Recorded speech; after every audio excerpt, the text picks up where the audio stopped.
Welcome, ladies and gentlemen, to another episode of Rise Urban Nation. It's your host, Terrell Simmons, and I'm back in the building. And I have a special guest in the building that was sent over to me by the good people of Mocha. Danita is in the building, and HU. You know, And if you know, you know. Howard University's own in the building. Washington, D.C., by the way of Atlanta, Georgia. So I'm excited to really talk to Danita in this episode and get to know Danita. Now, tell me about your early days, HU. How was it when you was there? Because I know when I was living in D.C., it was everything happened at HU. Like that's the school you wanted to go to, not only just to learn, but the after parties. Like, what was your HU experience like? my HU experience, definitely the parties. Just I was, coming from a smaller area and just being around beautiful people that looked like me and that were smart, and that was just so. That was just awesome. Then of course, the parties, but then you can't forget the fashion show either. There was a fashion show at school. Hmm. That and by the So way she came to this interview, you could tell she came from HU because she came dressed to impress. I was like, man, I guess I should have stepped my game up today when if I knew I was going to be in front of a HU alum. yeah, so Now, it was Danita, it for was those, go ahead. What were you gonna say? no, I'm just saying it was just an awesome experience. I will just treasure for really my entire life. It was the bomb.com. Yeah. Now for all the people who are just now getting acquainted to you, and may not know who Danita is, who is Danita? Now, I know that's a deep question. You could take that wherever you want to go, but tell us, allow us to reintroduce yourself. To reintroduce myself, by way of Columbus, Georgia, came to Howard Mhm. University, majored in computer information systems, loved just the challenge and spent many nights in the computer lab, from back in the day and so forth. But that's kind of, how I came to Howard. But at that time, just being around people that looked like me, that were smart, that were ambitious, that were entrepreneurial mindset, and then wanting to help. And so that's me. I've always had that element of wanting to help. I always say I like to sow a seed in whatever I do, Mhm. whether it's the nonprofit side or the for-profit side or just mentoring people. Um, it's a little deeper than just kind of being an entrepreneur, and just really want to sow and seed and just Mhm. want everybody around me to do well. And so if there's some resource, some knowledge that I have, I definitely want to drop it and share it with everybody. Yeah, I love that. You know what I feel Howard was really big on too. Like when you go to Howard, um, I feel like it gives people a sense of purpose, and how are you going to go back and give back to community when you leave when you leave HU? How are you going to go back and give back to community? So since now that you're alum, how have you been able? Does that resonate with you? And then how have you able to in return, in the work that you do, give back to community?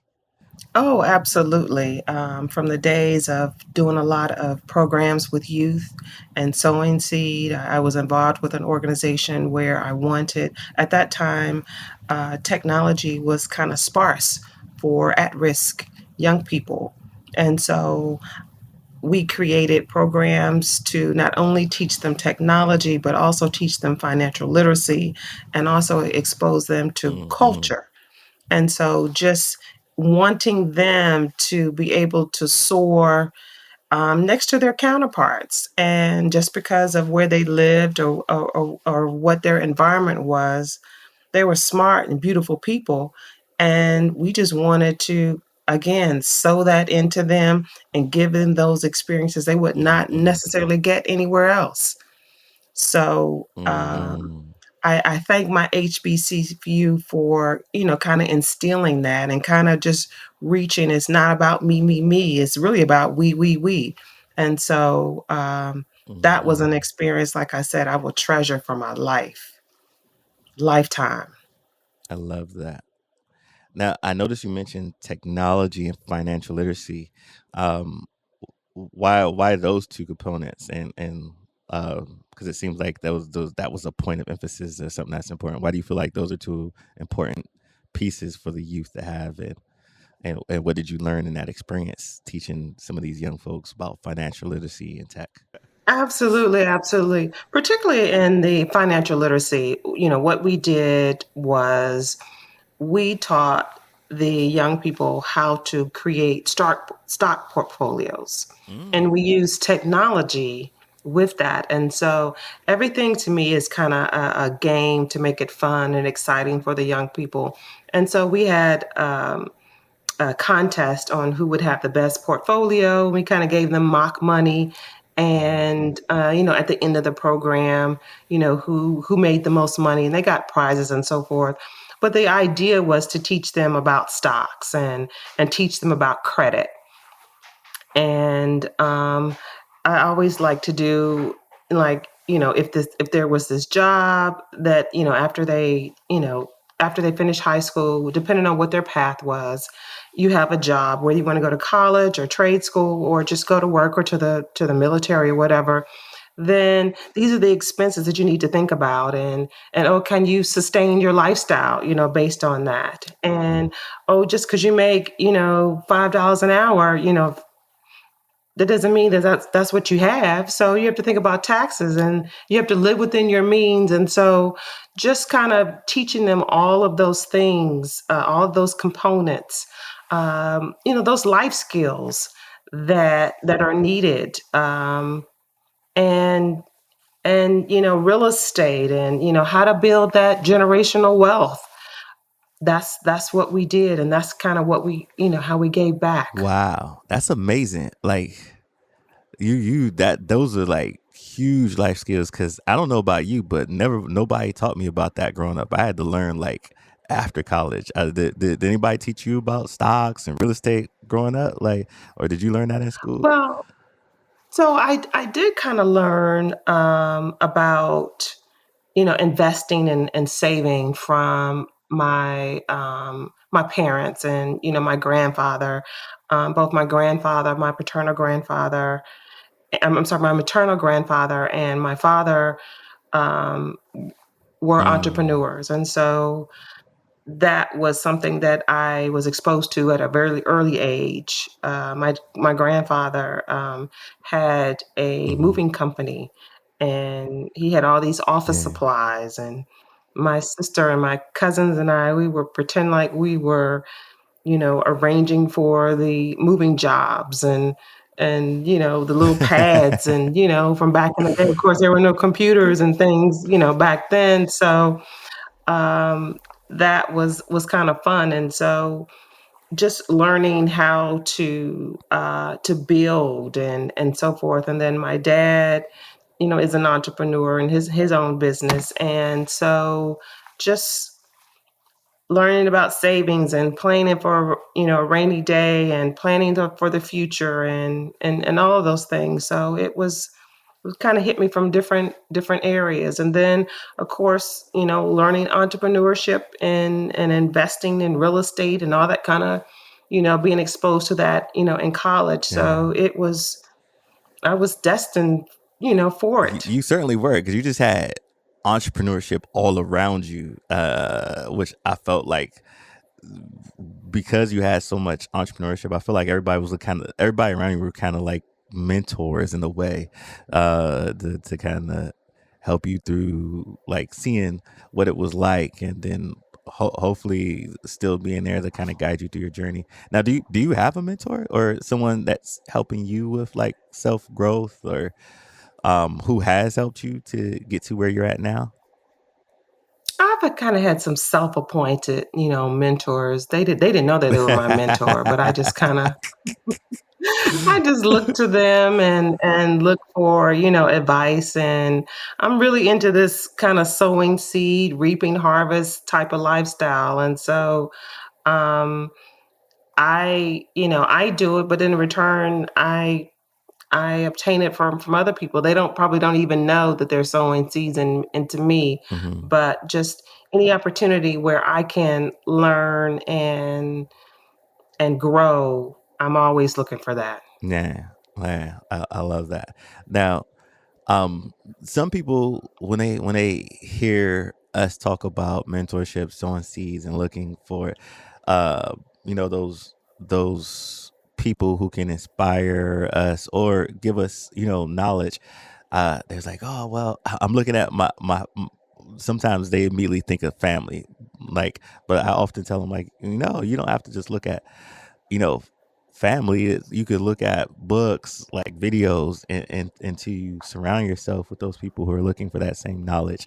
Was it like that for you too? Like just surrounding yourself with just Oh, people like, def- definitely. Just whether it be a networking event and meeting people, um, looking, listening to a podcast, um, reading a book, going to a conference, just kind of always wanting to get information. Um, I always say, and you've heard people say, if you're the smartest person in the room, then your room is really small. And so I definitely want to surround and be surrounded with kind of like-minded people and be able to learn. I think you can learn something new every day, and I look for that yeah, opportunity. And whether it's an article, then I will keep digging and digging and find, oh yeah, and then you find something else, and then there's this out there, that out there. So yes, always looking for some way to yeah. grow professionally and Yeah, personally. absolutely. I love that. All like, cause I consider myself a lifelong learner, and I'm always finding ways or looking for ways that I can kind of grow and improve. Now, if someone doesn't know their personal strengths, what next steps can they take to kind of get there? So recently I kind of knew what my strengths were, but they weren't, I guess, Mm. formalized. And as part of my growing, and someone turned me on to the Clifton strengths. Yeah, I'm I not heard of sure that. if I you're like familiar that. with that. The And so I took it. And I was like, oh my goodness, this is me. And so when you see those strengths, that achiever, that relator, that strategic, it just really kind of hones in and just make you want to expand on that. And so um yeah, and my daughter, she had the opportunity to take it, and I just thought, at a young age, I thought that was really cool. Mhm. So yeah, and just knowing, what your strengths are, and how you can implement them in your everyday life, Mhm. professionally and personally. It just really hit it dead on. I like that. Now, what would you say is your personal superpower? The thing that do you do better than most people? My personal superpower is always thinking about a strategy. Ooh, okay. Like, Is always thinking about a strategy. And my sister, I have one sister, and she always says, "Okay, so what's the curriculum going to be in in this? Whether it's okay, we're going to do this 21-day fast. Okay, what's the curriculum going to be? Because I know you got a curriculum." Um, and I was moving, recently, and I had a strategy on how I packed the boxes and what was here and what was there, and almost to the type A little bit, kind of, sort of. And a roster box number two is are these contents, but it's always a strategy. Like, what is the strategy behind it? And if and the other thing is, if it's not plan A, then what's the plan B? Uh, What's the strategy for plan B? yeah, I love that, and we need those type of people in our life because not everybody's gifted to do that, right? Now I'm curious. After you give it that backstory, like, what do you do to manage your time? I want to see your strategy behind that. If it's a type A strategy. Sure. So to your point, so it's getting up in the morning, um, reading my scriptures, Hmm. saying my prayer, doing my meditation. Then, like, I'll give you this morning. Yeah. So from 8 to 10, then I made some phone calls, looked at some emails. Then it was from 10 to my Hmm. time with you, getting prepared, mentally praying that I would, have the right things to say. And so then afterwards, then it's going to be lunchtime. Then, then I have a meeting after that, and then I have to come back, and there's something that I need to get to a different type of mentor by the close of Hmm. business today. So it's a sheet of paper and you know, or on my Yeah. calendar, kind of timing it out. When I'm not being so strict, I try and, do, my work during the day. I really try now to Mm. take a lunch break, 12 to 2. If it's a workout, eat, take a nap if I need to, Hmm. watch some mindless, silly television. Uh, Decompress. yes, I try not to be online, like looking at anything. Yeah. Yeah. You know what I love about your strategy is, like, you start the morning, you start your day just grounded, like with scripture and prayer, and I love that because that can just make for a good flow in the day. Now, Absolutely. um, what grounds you when you have to make a tough decision? Prayer. Ooh, I mean, prayer and fasting. Oh my goodness, fasting, I am really? faithful with the fasting. Okay, tell me about this. Yes, yes. I need to know how to put this into my life. So, at the beginning of every year, I start a fast for 30 days. Mm. Um, and then if it's a decision that I need to make, or I need God's guidance and how to move, Mm. then it will be maybe a week or two. I need to just kind of pray and fast. And the fast it will maybe be like a fruits and vegetables. Sometimes you take away, but then sometimes you add to. Mhm. Maybe I might say, okay, let me work out twice a day for the next 2 weeks, Mhm. and kind of pray and get my mind together. But what I really try and do is one day a week, is Mhm. to, in the middle of the week, like on a Wednesday or a Thursday, try and fast, maybe just fruits and vegetables for the day. And Mhm. God already knows my heart and what I'm seeking Him for. But that day, I'm not praying for me, I pray for other people.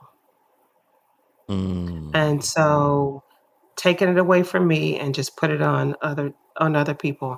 Probably a couple months ago, I did a 30-day prayer, and the prayer was not for me. Mm. Actually wrote it down, and every day was a different focus on something other than me. Mm.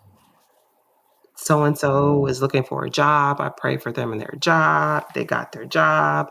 I prayed for this and my parents, and just kind of, you know, just something other than Yeah, me.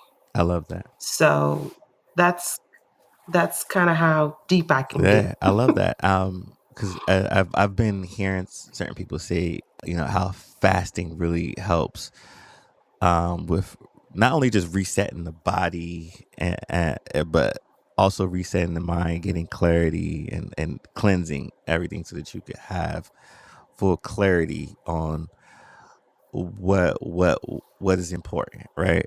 And what is needed. And so I've always been fascinated to learn more about like how people do the fasting to gain clarity in their life, or to cleanse whatever needs to be cleansed in their life, whether it be their body or their mind. Yeah. So I love that you mentioned that, and I think that's a practice and technique that um, if more people knew about it, would gravitate to see how they can best use and and it be beneficial to their life. Like I know there's some religions that actually do it as an actual practice, but and there's some people who do it outside of a religious practice. So thank you for sharing that with us today. Yes, definitely. That's a definitely that's a must tool in my Yes. toolbox. Prayer and fasting. I love it. So if you ain't got prayer and fasting in your toolbox, people, definitely check it out. At least definitely have prayer, because prayer will get you through a lot of things. Absolutely.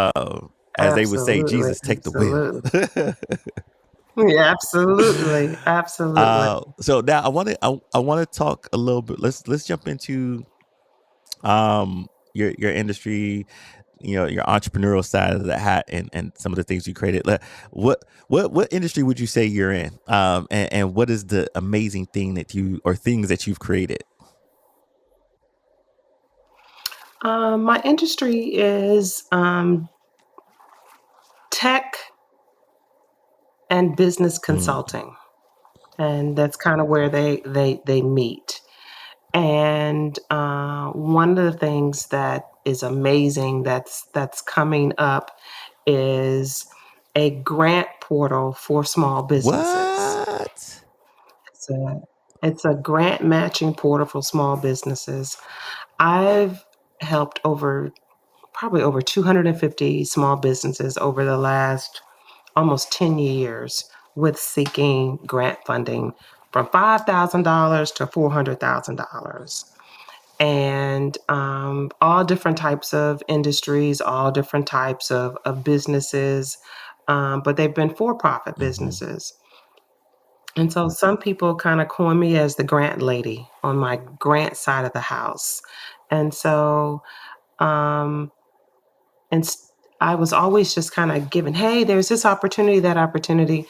And so, as the result of COVID, I said, let me monetize the matching portion of it. Mm. And so that's how that industry, that idea came to be. So using my consulting, and that's why I say my consulting married with my Mm-hmm. technology to kind of put those two together to come up with that. And the other kind of industry that's kind of near and dear to me is around health Mm. disparities in minority communities. And so we're also working on a platform with that to um, to help combat, I guess, middle school, starting with middle school Mm-hmm. students and their families to improve their lifestyle. And again, that was kind of Mm-hmm. amplified with COVID-19. And so these two ideas that I've been working on for quite some time are starting to Mm. materialize and highlighted as as beneficial due to the pandemic. Nice, nice. Now, I love both of these, and I want to dive into them a little bit more just to kind of get a better understanding, because I know from the nonprofit world, like with when the way the grant world works, I feel like it hasn't, with all the advancements in technology, the grant seeking and writing world, it amazes me how like archaic it is, and how like the same structures are still in. You write this, you send this, and then like even the lack of technology just to infuse and having one platform out there that everybody can put it on, like a Indeed or something like that. Um, Hmm. and then when people get these nonprofits, they get grant writers, or they have to find people to help them not only write but find the grants. Like their percentage rate of how many they find and actually get, uh I think it was like below, like your top grant writers were below like 8%. I don't know about you, but I got a cell phone and it worked 8% of the time. I would not pay for that cell phone.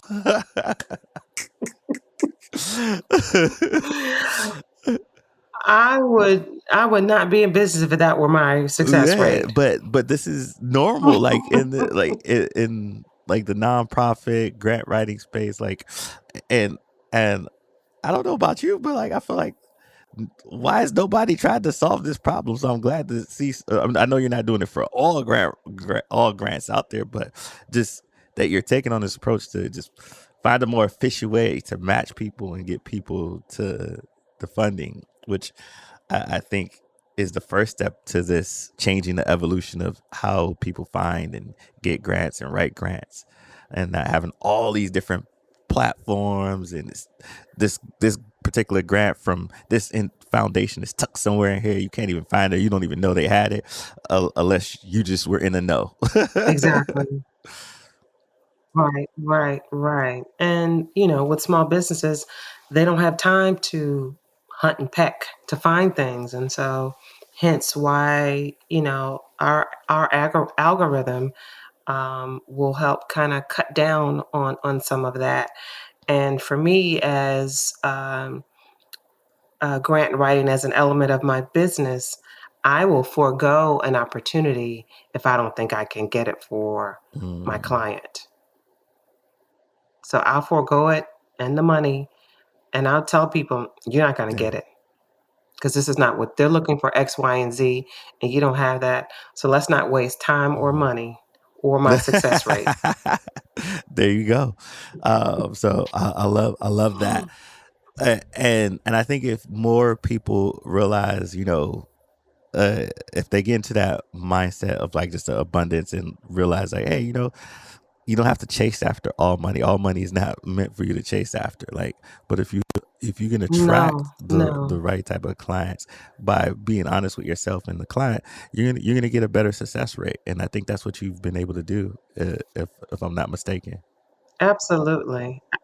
Absolutely, absolutely. Like I said, there was probably in Washington, D.C., there were a couple opportunities that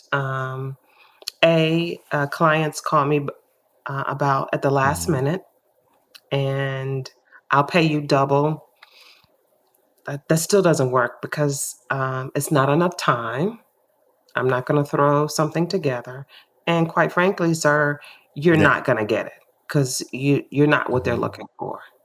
So you know, you're welcome to seek someone else, but I won't Yeah. do I it. love that. I love that.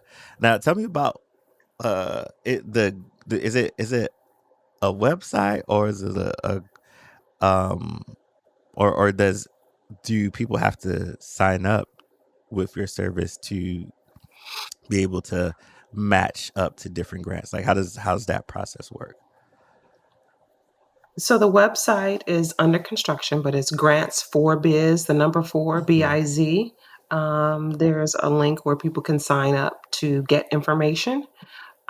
And then once we roll it out, then they will be notified on that.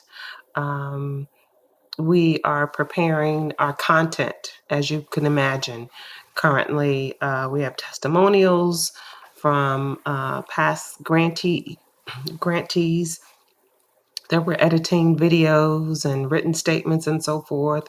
And of course, preparing the algorithm to do the matching.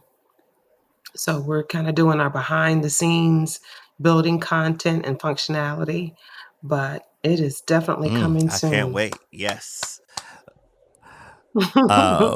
And then so now tell me about the youth project that you're working on. Um, Yes. how does that structure? How would that structure work? How you envision it? So we envision not telling all of our secret sauce, Okay, but but you can. Well, that's not prior. I don't want you to give me the whole. Tell me how the whole sausage is made, but like give me a high level overview. I'll give you a high level overview. Essentially, we are working with the minority community, And based on certain factors, we will create a customized program. It's not a weight loss program, it's to change health Mm, behavior. And then, oh, by the way, because of this, it can improve so many areas of your life, as well as we found that it can improve school performance as mm, well. So that's the high level changing the health lifestyle of young people starting in middle school. And then we want, and kids will keep you yeah. honest. If you're not recycling and they learn the recycling in school, they're trying to figure out, well, why do you have that cup or that bottle over here when it should be in the recycle bin? And so we're hoping that it will impact their family Yeah. lives as a Yeah, that is result. so true. Kids will keep you honest, boy. They are the original truth tellers. Yes, yes, yes, yes. Man, this is a lot of exciting stuff. I'm excited to see, all of these projects of yours come into fruition. So it can help out our communities and the community at large, the world at large. Absolutely. What about the future excites you? Um, these two projects can not only be national, they can be international. They can, particularly with the health and wellness, this can be an international Mhm, project. And so that excites me of the potential of mm, that. I can fly all over the world, and somebody from over here, somebody over mhm. there, they're using our platform. So that gets me going Yeah, every day. gotcha. That would get me going every day too. I'm excited about your excitement because I was like, oh man, I would love to go do some traveling and go international too. Take this podcast on the road.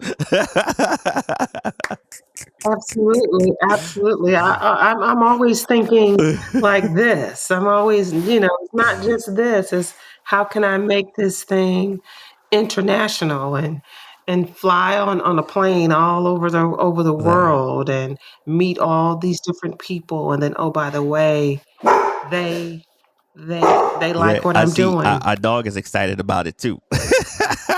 He's like, "Don't make sure you take me with you. I want to travel too." Right, uh, right, I love it. I love exactly. it. So here's what I want to. I want because I know there's going to be some young person or somebody that is going to hear this. They're going to get inspired by your story. And I usually like to ask people a couple questions just to kind of show people like the progression of people's career and so forth. And one of the things that I ask is I ask, what was your first job? And the reason why I ask what your first job was is because sometimes young folks, they have this notion of like, whether I'm getting like, especially I've seen this with some college students when they first get out of college, they like, now that I got my college degree, I need to get that big time job with the big time paycheck, and I'm set now. Or like they get out of that high school and they're like, all right, this is the career path I want to go into. So they expect to go in there, hit the ground running. But sometimes it don't work like that. You start somewhere else, and then you take a step this way to get to where you need to be. So, what was your first job? That first W-2 job? My first W-2 job was training computer technologies, different computer technologies. That was my first Nice. job Oh, out okay, of you hit the big time. college.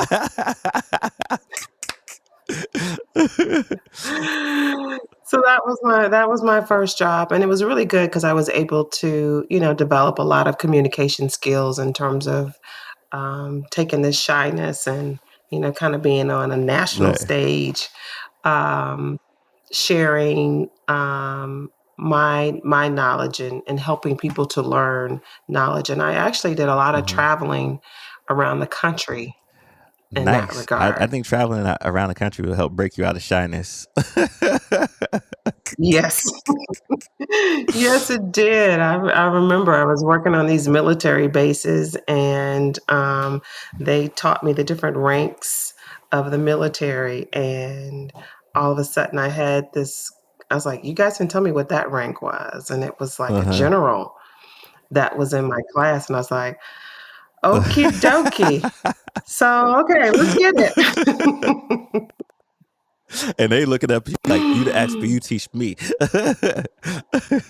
Right, right, and he was really cool, really nice, and yeah, it was, I had to get out of that nervous shyness Right. because of who I had in the room, Right. because he had to learn what I was teaching. Man, I can only imagine. But you look at you now. You're ready for the worldwide stage to take new things that you're creating. So now, what are some steps that you took to kind of get into your career and business? What would you say were those steps were? Well, in college, we had the business courses Hmm. that we had to take, but in terms of entrepreneurship, just looking, there's so many resources Hmm. on entrepreneurship and small business and the things that you need, and learning accounting and reading financial statements. I work with so many different clients that when I ask for their financial statement, they send me a bank statement. Mm. And I'm like, I don't need to see your whatever bank statement. That's not what I want. I want your financial statement. Well, what Right. is that? Okay, so then there's some education that has to happen. Like, you don't know where you are in your business, and so Hmm. let's look at that. Let's figure out what that is. And so, and tons of books, and wonderful podcasts like what you have, and just resource after resource after resource. And Hmm. there's so many different boot camps and accelerators, and all. There's way more resources now than it was, years past. Mm, so true, so true, I've seen that happen plenty of time. Like, oh, no, give me your forecast, your financial statements, your cash balance sheet. Those are the things, right? That we're looking for. I was like, wait, what? So those are all great learning lessons for anybody out there who's trying to turn their side hustle to a legitimate business. These are the things that you need to start learning and really putting together so that you can go be competitive, whether it be for a grant, whether it be for other opportunities, so that you know your numbers other than your bank account number. Exactly, exactly. And I'll take what you said is figure out what their superpower is. There you go. You gotta find your superpower, and then whatever's not your superpower, Yes. surround yourself with people that have that superpower Yes, to help you yes. And grow. then more an extension of what you said, and finding that mentor where it's a self-appointed mentor, or someone that agrees to be a mentor, but you can't be the smartest person in the room. I love it. I love it. Look at us bringing a full circle wrap around. All right, I see you, Danita. I see you.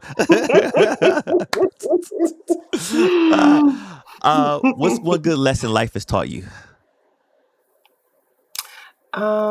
Good lesson, like, always just keep learning. Always keep Just learning. always getting, keep learning, keep reading, keep researching, and don't ever, ever, ever, ever, ever give up.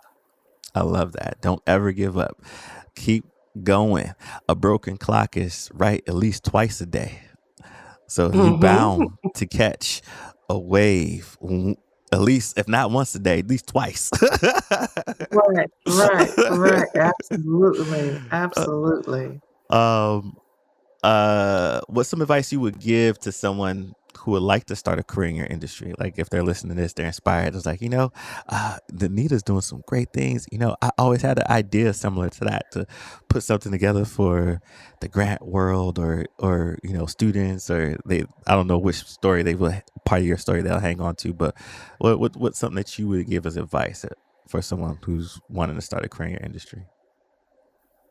I would say um, find something, find that need, Mm-hmm. that unique idea, that need. And once you find that need, how are you going to make it better? And then, oh, by the way, talk to some potential customers.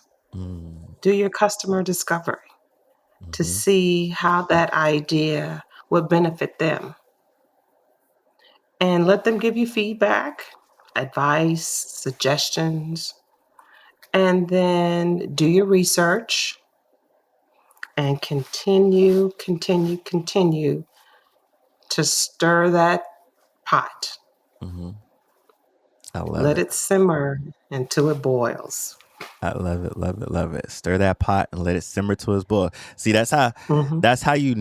you speak it to somebody who from Georgia, because they know about a home cooked meal. They don't do none of that microwave stuff. They know how grandma, took all day to cook a good meal. That's how you get the flavors going, and it is all marinated. And he's like, why it tastes so good? Like, because it's been marinating, baby. Absolutely, absolutely. All right. Yes, So, yes, what do yes. you think the future has in store for your industry? I think really the sky's the limit, with technology, all the different tools, artificial intelligence and machine learning language. It's only going to get more and more opportunities. It's only going to be, the sky really is the limit. Mm-hmm. And it's just, we try and stay abreast of technology advances and just making it better and better, Yeah. for sure.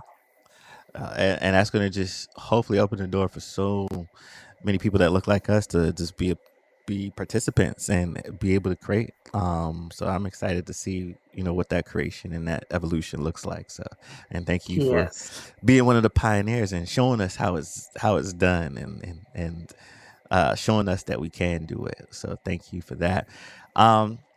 So I like to do around what used to be a drive time for people in our interview. So let's end it off like this. I want to say, um, what projects are you current? Well, I mean, you kind of told us about it, but what projects are you currently working on, and where can people find you? Sure. We're the two hot projects, Grants for Biz, grants, the number four biz.com. The technology platform that's not ready for public knowledge yet, but it's coming. But all of this is part of my company, SEAS, partners.com. That's how you can find me. Um, you want a phone number? Yeah, hey, if you got a phone number for the people, Sure, just drop it yes. for them. 202-906-0532. Our website again is seizpartners.com. And thank you for the opportunity. This has been an awesome, fun conversation. And we are honored So to thank you have you. again. Thank you, thank you, thank you for just being who you are, and shedding your story, sharing your story with us, and inspiring us at the same time. And for those of you who are driving, don't worry. I'm going to get all of Danita's information. I'm going to have her email me with the links and so forth. And we're going to put all that in the show notes, get her bio in any way she wants you to connect with her. So, Danita, thank you again. We appreciate you. Thank you, Queen, for just doing all the amazing things you're doing to help pour back Thank in you. to community, and sow seeds and just pour Thank into you. others. So thank you. Thank you. Thank you so much for the opportunity again. No problem. And this has been another episode of Rise Urban Nation, and we'll catch you on the next time.